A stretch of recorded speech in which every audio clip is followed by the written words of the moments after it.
dans cette émission Rencontre dans laquelle vous avez rendez-vous avec votre avenir. Parce que le choix du chemin de son orientation est peut-être encore plus déterminant que le date qu'on peut faire, le choix d'une relation amoureuse, d'un couple qu'on va construire.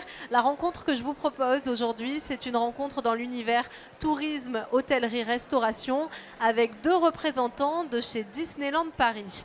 Le directeur de la restauration des parcs et le senior manager relations humaines. Bonjour Sylvain et bonjour Mathieu. Bonjour Agathe. Bonjour Agathe. La thématique de cette émission, c'est le recrutement et l'emploi en restauration à Disneyland Paris. Dans moins de 30 minutes, vous serez fixés. Alors, crush ou pas crush, c'est à vous de nous le dire. Prenez place pour la première partie de cette émission, le speed dating.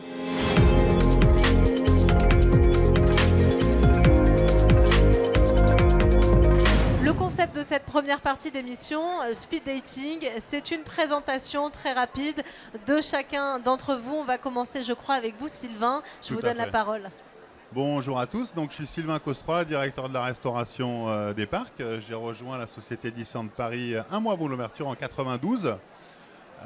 J'ai actuellement sous ma responsabilité l'ensemble des activités de la restauration des parcs qui représentent 46 points de restauration.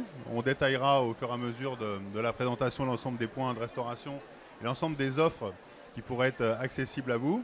Et puis surtout un volume de salariés important. Alors salariés chez nous qu'on appelle cast member, puisqu'en fonction des saisons, on manage entre 1400 et 2500 salariés. Alors notre destination un peu plus large, c'est 6 hôtels, 2 centres de convention, le Disney Village, qui est un centre de divertissement, avec des cinémas, des bars et des restaurants et des boutiques.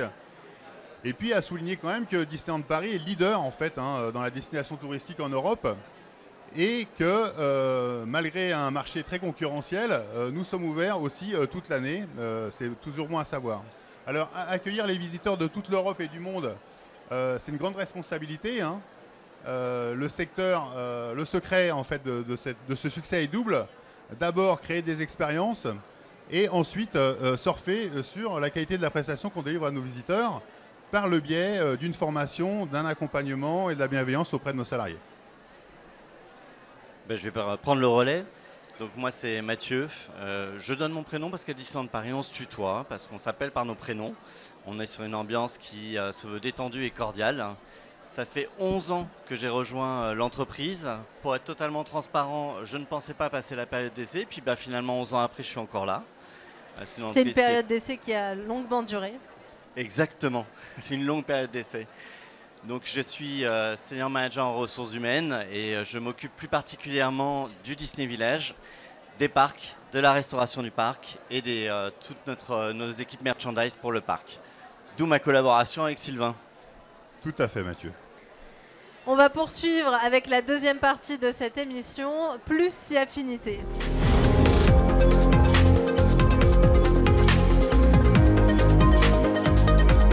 Le concept de cette partie, c'est de se projeter, de savoir si déterminer un avenir commun, c'est possible, si ça vous intéresse en tout cas. Là, comme ça, tout de suite pour se projeter en tant qu'étudiant, Disneyland Paris, la restauration. Il y a du travail dans la restauration chez Disneyland Paris. Alors il y a du travail sur l'ensemble du secteur d'activité de service. On parle beaucoup de service et la restauration c'est un métier de service. Donc effectivement, le métier est en perte de vitesse. Post-Covid, on a vu aussi une accentuation en fait, de la pénurie de main-d'œuvre. Mais on propose des postes divers et variés. Voilà, dans tous les services qu'on propose à nos visiteurs. Ça va du service au petit déjeuner, service au comptoir, buffétariat, pâtisserie, des postes d'économat. Et puis les équipes RH sont à notre disposition en fait, pour nous aider à sourcer le personnel nécessaire à délivrer la prestation attendue et la promesse qu'on fait à nos visiteurs. Ce qui n'est pas une mince affaire quand on sait qu'on a environ 800 positions ouvertes à Disneyland Paris actuellement, dont 2 tiers en CDD. On recrute sur l'ensemble de la gamme des métiers de la restauration. C'est-à-dire qu'on va avoir à la fois des métiers en bac. Donc le bac, ce qu'on appelle comme ça chez nous, ce sont les cuisines. Donc on va démarrer au poste de commis et on va aller jusqu'au chef de partie. Il y a évidemment de l'encadrement avec des sous-chefs et des chefs de cuisine quand on a un peu d'expérience et un peu plus de vécu.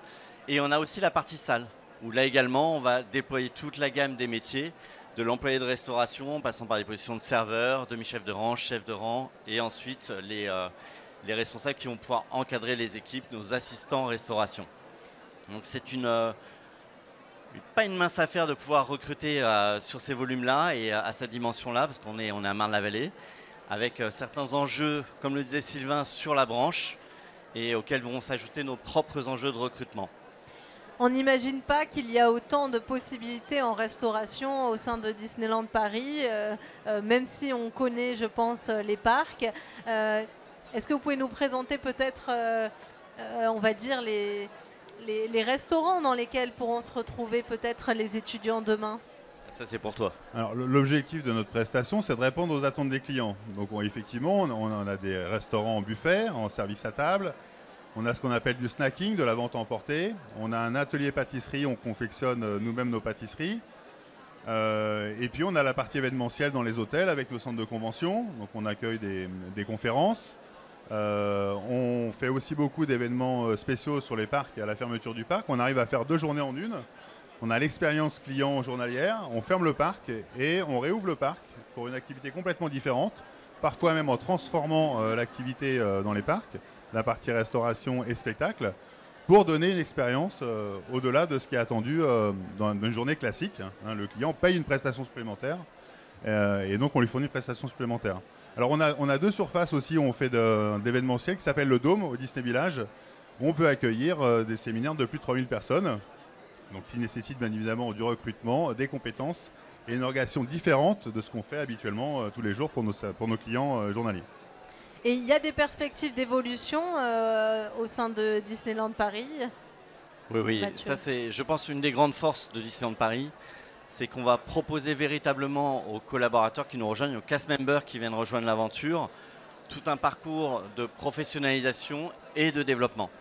Que ce soit de l'accueil, au moment où les cast members rejoignent les équipes, on va leur proposer un parcours d'intégration qui est dédié suivant le métier. C'est-à-dire qu'on va pouvoir aller se spécialiser suivant le fait qu'on soit en salle ou en cuisine. Typiquement en cuisine, comme tu t'en doutes Agathe, on va retrouver des formations food safety plus importantes, plus appuyées. Mais on va avoir un tronc commun aussi sur comment on va permettre aux salariés de pouvoir s'intégrer dans l'univers Disneyland Paris, qui est, comme on se doute, c'est énorme Disneyland Paris, donc c'est pas forcément évident de s'y retrouver. Donc on a un parcours dédié et on a une formation qui est bienvenue dans la restauration, qui vient d'être montée spécifiquement pour les salariés de food. Au-delà de l'accueil, on a surtout des perspectives parce que, comme le soulignait Sylvain, on propose à peu près tous les formats de restauration. Que ce soit dans nos hôtels, sur nos parcs ou le Disney Village, on va pouvoir retrouver différents types de restauration, différents types d'emplois, ce qui permet aux personnes qui nous rejoignent de pouvoir passer d'un emploi à l'autre, se professionnaliser et surtout on l'accompagne. C'est-à-dire que Disneyland Paris a mis en place des parcours de formation sous forme de partenariat. On travaille par exemple avec l'école Ducasse pour pouvoir former des collaborateurs et leur faire découvrir un nouveau métier en restauration et se professionnaliser. Et comment savoir si les métiers de la restauration, c'est fait pour nous? Alors, à mon sens, c'est un métier d'envie et de passion. On doit être au service des clients. C'est un métier qui est difficile, et physiquement et mentalement. Les journées sont longues, malgré que la branche et nous, Disneyland Paris, on travaille depuis longtemps sans coupure. On a des shifts longs et des shifts courts, avec 2 jours de repos par semaine. Bien évidemment, on a 5 semaines de congés payés. Donc on essaye aussi de maintenir nos salariés à l'emploi en améliorant nos conditions de travail, parce qu'on sait que c'est un métier difficile. Pourquoi la branche a du mal à recruter, notamment post-Covid? C'est parce qu'il y a beaucoup de salariés qui se sont aperçus que d'un point de vue salarial, effectivement, la branche avait tendance à sous-estimer la partie salariale et les salaires qu'on devait fournir à l'ensemble de nos salariés, et pas uniquement à Disney, mais partout. Et donc, il y a des gens qui sont imaginés de nouveaux métiers et qui ont arrêté de travailler. Nous, on a eu beaucoup de turnover post-Covid à la réouverture de notre site, avec des gens qui ont créé leur entreprise, qui sont partis dans la vente immobilière, qui sont partis dans d'autres métiers de service, mais qui ont quitté la restauration. Et quelles sont les formations qu'il faut faire? Peut-être c'est plus pour vous, Mathieu, pour justement aller vers les métiers de la restauration et pourquoi pas un jour intégrer Disneyland Paris? Il y a plusieurs éléments de réponse. Le premier, c'est que, évidemment, à Disneyland Paris, on promeut et on valorise l'apprentissage. Ce qui fait que nous proposons à travers de partenariats tels qu'on a pu le mettre en place avec le CFA des chefs qu'on a rejoint cette année. Donc le CFA des chefs, c'est une initiative qui permet à un groupement d'entreprises, il y a une 50aine d'entreprises qui participent, de pouvoir proposer des formations qui vont du CAP jusqu'au BTS. Et on va pouvoir proposer sur les métiers en salle et en cuisine des formations. Le CFA des chefs, typiquement, on leur a réservé une 20aine de positions, sachant que d'un point de vue alternance à Disneyland Paris, on a une 50aine de positions chaque année ouvertes, nouvelles positions, pour pouvoir accueillir des apprentis au sein de nos effectifs. Si on met de côté cette partie-là, formation avec l'apprentissage, on a également un certain nombre d'emplois, bien évidemment, on en parlait tout à l'heure, qui sont disponibles et sur lesquels on va pouvoir aller chercher différents types de profils. Et là encore, on va accueillir à tout niveau de formation. C'est-à-dire qu'on va pouvoir accueillir des personnes qui sont titulaires d'un CAP de cuisine, comme on va pouvoir aller accueillir des personnes qui ont des bacs pro, voire plus. À titre d'exemple, sur l'alternance, en dehors du CFA des chefs, on va jusqu'à la licence en alternance, ce qui fait qu'on peut tout à fait accueillir des personnes qui ont un cursus de formation plus élevé. Avec notre partenaire du CAS, on emploie des employés de restauration et on les fait évoluer au commis de serveur, voire commis de salle ou commis en restauration. Donc c'est pas parce que vous rentrez sans diplôme que vous n'êtes pas capable d'évoluer dans l'entreprise. En tout cas, on donne les moyens à nos salariés, sur la base du volontariat, d'apprendre de nouvelles choses et de voir une activité différente pour laquelle ils ont été embauchés à l'ouverture. Et on va justement parler de vos parcours, rentrer un peu plus dans votre intimité. Je voudrais juste rajouter quelque chose. Dans la troisième partie. Alors, dans la deuxième partie. Allez-y. Il y a 900 salariés qui ont plus de 30 ans d'entreprise. Donc, on est très attaché aussi à notre entreprise et ça, je voulais absolument le souligner. Et sur la partie développement, on a quand même 78% de nos salariés issus de la base qui sont maintenant à des postes d'encadrant. Donc, ça veut dire aussi qu'on accompagne et on développe nos collaborateurs qui sont rentrés, pas forcément avec des métiers très importants, mais qu'on accompagne à des métiers d'encadrement. Et ça, c'est quand même à souligner parce qu'il n'y a pas beaucoup d'entreprises qui valorisent la promotion interne. Et ça, jusqu'au plus haut niveau des postes de l'entreprise, parce que notre vice-présidente Parc et Disney Village est rentrée en 94, si je ne me trompe pas, en tant que vendeuse boutique. Donc on voit bien qu'il y a de réelles perspectives d'évolution. Vous êtes déjà dans les confidences, ça tombe bien, c'est le sujet de notre prochaine partie. C'est l'heure des confidences.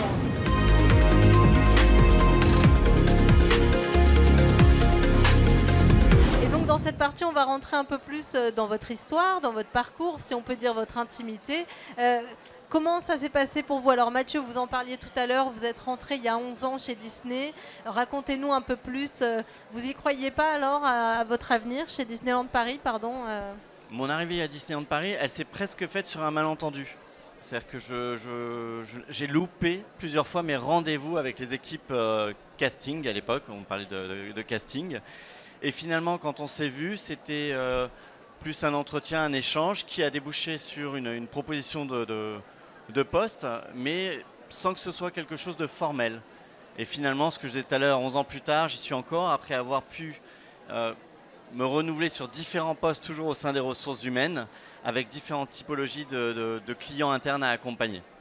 Mais je pense que c'est Sylvain qui aura la plus belle des histoires à raconter, parce qu'il a plus d'ancienneté que moi. Alors Sylvain, on vous écoute. Bah écoutez, pour ma part, pour être très honnête avec vous, moi j'étais pas une flèche à l'école. Hein. Donc mon premier succès a été mon BEPC, donc pour vous dire que je viens de loin. Il faut bien commencer par quelque chose. Voilà, fin de troisième. Mais comme quoi tout est possible, avec un peu de travail et un peu d'abnégation, on arrive à ce qu'on souhaite. Et puis j'étais attiré par la restauration. Donc après mon école hôtelière qui a duré 5 ans, où j'ai obtenu un CAP de cuisinier, un BEP de serveur, une petite année de bac pro, rapide. Le niveau a commencé à être un peu élevé pour moi. Après le passage à l'armée obligatoire pour la jante masculine, j'avais postulé pour un poste à la fermette Marbeuf 1900, rue Tilsit, à côté des Champs-Élysées, où à l'époque, on était en coupure. Donc je peux vous dire que les Champs-Élysées, je les connaissais en long, large, en travers. De 17h à 19h, pendant la pause, c'était assez compliqué. Et puis en bon salarié de la restauration, j'étais abonné au journal de l'hôtellerie. Et puis je vois une offre, Disney recrute, je me dis pourquoi pas. Moi je ne me voyais pas rentrer dans une grosse entreprise, mais j'avais aussi entendu le poids de l'image de la marque et de la référence de Walls l'expérience qu'on devait fournir à nos visiteurs et ainsi de suite. Donc je me suis dit pourquoi pas. C'était en quelle année? C'était en 92, en mars 92, un mois avant l'ouverture. Je n'étais pas né. Vous n'étiez pas né, voilà. Ça ne se dit plus. Alors nous on était nés par contre avec Mathieu. Voilà. Et puis j'ai été casté et j'étais donc embauché au Sequoia Lodge, un hôtel de 1000 chambres 3 étoiles, où j'étais responsable des carveurs. C'est les personnes qui, je formais des personnes pour trancher les viandes. À l'époque, on servait des viandes sur des grandes churrascarias et on découpait les viandes devant le client. J'ai passé 7 ans à l'hôtel où j'ai vagué entre les postes de bar, les 2 restaurants. Et puis on a eu malheureusement une situation où l'hôtel a dû fermer temporairement. On n'avait ouvert que les lodges. Et j'ai pu me faire former aussi au niveau de l'accueil des visiteurs, au niveau des chambres. Voilà. Et puis ensuite, assez rapidement, je suis monté team leader expérimenté. Et puis on m'a proposé un poste de manager au Cheyenne où j'étais responsable du petit déjeuner et du lunch. Nous, on parle beaucoup de volume chez nous. Hein, c'est 2800 petits déjeuners jours. Donc je vous imagine en millions combien ça fait sur l'année. Et puis j'ai eu l'opportunité de changer de métier. Je me suis dit la restauration, 2800 clients tous les matins. Je me voyais mal continuer dans ce rythme-là. On travaillait de bonne heure et on finissait assez tard. Et puis j'ai eu l'opportunité de passer manager dans les attractions. Donc j'étais manager de Fantasyland, Discoveryland, Frontierland. Et puis ensuite, je dis moi la restauration ça me manque. J'aime trop ça. J'ai pas fait des études pour rien. Je retourne en restauration. Et puis un peu plus tard, j'ai été nommé directeur du Ranch des 8 Roquettes, qui est une résidence d'hôtellerie de plein air où je gérais l'activité, 585 bungalows sur 53 hectares. Et puis assez rapidement, je suis revenu vraiment en restauration. Et donc depuis 3 ans, je suis directeur de la restauration des parcs, de la partie événementielle et atelier pâtisserie. Et qu'est-ce qui vous plaît, vous, dans ces métiers de la restauration, justement, puisque vous en êtes parti, vous y êtes revenu. Vous dites beaucoup que c'est difficile. Alors, oui, c'est un peu masochiste ce que je suis en train de vous dire. Mais quand on a un métier de cœur, je pense qu'il faut le garder. Alors, je sais bien, hein, les étudiants qui nous écoutent et qui sont là, souvent c'est un métier alimentaire. C'est-à-dire qu'on est là pour se faire plaisir, pour payer son loyer. L'important quand même, c'est des diplômes. Plus on démarre avec un bagage important, plus on a de chances de réussir. Donc il faut faire la différence entre un métier alimentaire et un métier d'avenir. Mais on sait très bien aussi que certainement vous allez changer 3-4 fois de métier dans votre vie. Hein, c'est la génération actuelle. On l'a vu post-Covid, c'est la génération actuelle. Alors il y a des métiers qui sont un peu plus valorisés. Je parle de l'high-tech, je parle de tout ce qui est la partie informatique, la partie du service haut de gamme.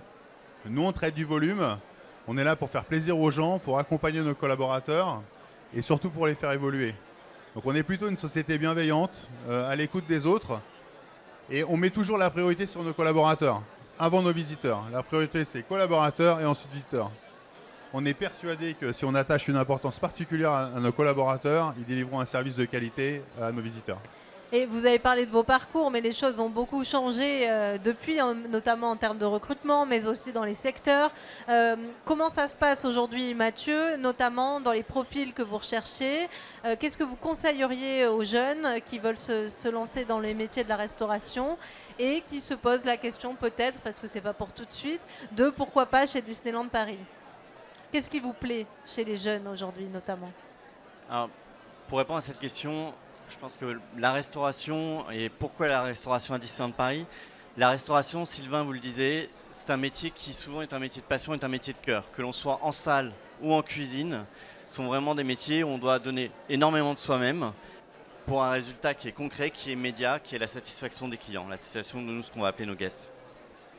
Et pourquoi la restauration au sein de Disneyland Paris? C'est parce qu'on est unique. On est unique, on va pouvoir présenter une gamme de parcours, une gamme d'aires de jeu qui est, en Europe en tout cas, inégalée. On va vraiment pouvoir embrasser tous les secteurs de la restauration, toutes les formules de la restauration et pouvoir proposer du coup des parcours qui sont extrêmement riches et intéressants. On a des sites de recrutement qui sont destinés à l'externe et je pense que tous connaissent Disney Careers qui permet de pouvoir consulter toutes les offres que nous avons, mais on a aussi l'équivalent en interne, c'est-à-dire qu'on va proposer à nos collaborateurs de pouvoir, sur la base du volontariat encore une fois, se positionner, évoluer. Et je pense que ça, c'est une des grandes forces de Disneyland Paris. On va passer à la dernière partie de cette émission qui s'appelle le Crush.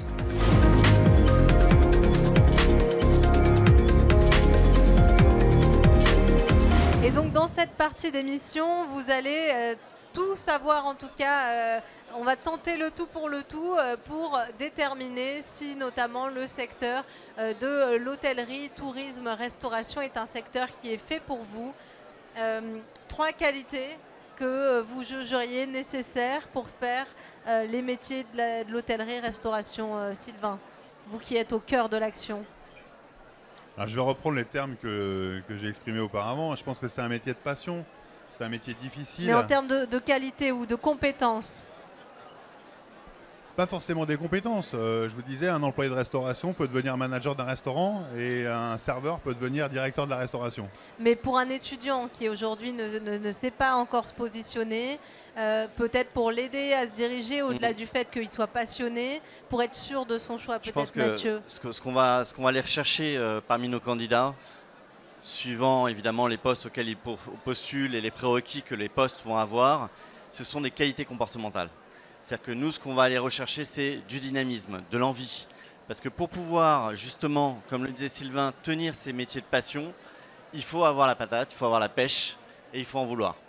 Si un étudiant arrive sans trop savoir pourquoi il est là, sans trop être réveillé et qu'il n'a pas, entre guillemets, la niaque, ça ne va pas le faire. Au regard des volumes, au regard de qui on est et de l'exigence aussi que l'on met derrière l'expérience client, il faut avoir un minimum d'envie et d'énergie. Est-ce qu'il y aura un dernier conseil que vous aimeriez donner aux jeunes qui nous écoutent aujourd'hui? Moi, j'en aurais un, c'est oser.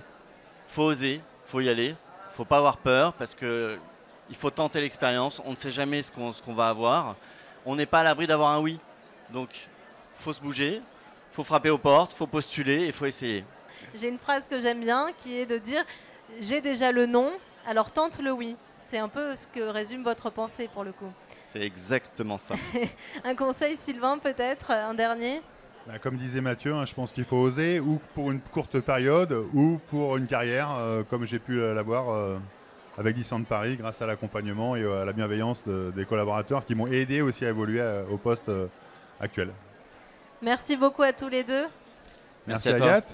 Merci à tous. C'est la fin de cette émission Rencontre.